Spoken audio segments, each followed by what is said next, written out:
des Québécois parce que... Question principale. C'est un petit peu bruyant. Je reconnais maintenant le député de Jean-Lesage. Merci beaucoup, Madame la Présidente. Les cégeps du Québec demandaient 600 millions cette année pour répondre aux urgences en matière d'infrastructure pour l'ensemble du réseau. Ils ont eu 523 millions sur 10 ans, Madame la Présidente.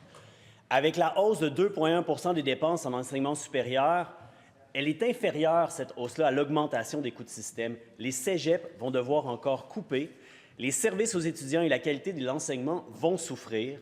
Les coûts de rénovation vont augmenter encore plus. La CAQ est en train de plomber l'avenir du réseau entier.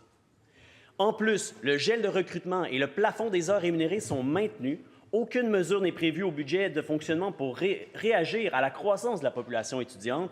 24 000 étudiantes et étudiants de plus sont attendus depuis 2030. Comment la ministre peut-elle justifier un tel abandon de son réseau? La réponse de la ministre de l'Enseignement supérieur. Merci beaucoup, Madame la Présidente. Il y a beaucoup de questions puis de faits que je vais essayer de corriger. Il y a certains faits qui sont inexacts et erronés. C'est vrai que la situation n'est pas très facile en ce moment, mais quand on dit qu'on abandonne un réseau, s'il y a un gouvernement qui n'a vraiment pas abandonné un réseau puis qui a mis le paquet dans un réseau qui était en décrépitude quand on est arrivé, en termes d'infrastructures, en termes de programmes en soutien aux étudiants, en termes de formation et de services qu'on alloue aux étudiants, en termes de soutien aux établissements, bien, c'est bien nous, là. Les investissements ont été énormes, colossaux au cours des dernières années. Depuis 2019, Madame la Présidente, on parle de 40 d'augmentation dans les budgets alloués justement en enseignement supérieur, 25 pour le réseau collégial. Dans les infrastructures, on n'a jamais autant investi aussi. Puis le fameux 500 millions dont parle mon collègue de l'autre côté de la Chambre, c'est sur 3 ans. On va accélérer tous les projets qui sont actuellement en cours, les accélérer pour pouvoir justement répondre à cette demande. On est en mode rattrapage, encore une fois, Madame la Présidente. Rattrapage parce qu'il y a eu de la négligence à plusieurs égards au cours des dernières années, Madame la Présidente. Merci. Première complémentaire. La ministre se vante d'avoir commencé un rattrapage au moment où la CAQ est arrivée au pouvoir, mais la situation actuelle, c'est qu'ils ne sont pas en train de continuer un rattrapage. La situation actuelle, c'est l'austérité. La situation actuelle, c'est qu'on augmente moins que les coûts de système et c'est qu'on va continuer d'aggraver le déficit en infrastructure du réseau entier. Comment peut-elle accepter une chose pareille? La réponse de la ministre. Merci beaucoup, Madame la Présidente. Nos budgets sont encore en croissance cette année. Alors, je le rappelle à mon collègue député, ce ne sont peut-être pas des augmentations de 6 et 7 dans le contexte actuel, mais ce sont des augmentations. On est encore en croissance de budget actuellement.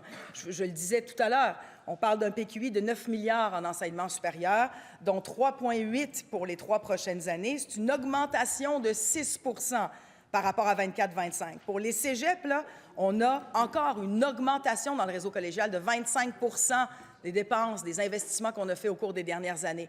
Alors, on va continuer de soutenir, Madame la Présidente, les étudiants, soutenir les établissements, soutenir le réseau collégial, soutenir nos régions aussi. C'est la raison pour laquelle on fait ces investissements-là. Deuxième complémentaire. Madame la Présidente, quand on augmente les budgets moins que les coûts de système, on fait de l'austérité, on force le réseau à couper. C'est ce qui est en train de se passer. Ça m'inquiète de voir que la ministre n'est pas capable de le reconnaître. Soyons honnêtes, là. Le gouvernement, sa responsabilité, c'est d'aller chercher l'argent pour assurer les missions essentielles de l'État. Et en ce moment, le gouvernement décide de ne pas le faire. C'est très problématique, c'est un choix.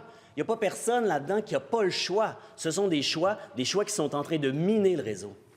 La réponse de la ministre. Merci beaucoup, Madame la Présidente. Les choix qu'on a faits, c'est justement les bons choix de soutenir et de continuer de soutenir les établissements et les étudiants, chose qui n'avait pas été faite au cours des dernières années, ni en infra, ni en termes de formation et de services. On a déployé des plans d'action à des centaines de millions de dollars jusqu'en 2026 pour que, justement, on puisse soutenir les étudiants, les établissements, développer des formations qui sont à la fine pointe pour répondre aux enjeux de main-d'œuvre qu'on a.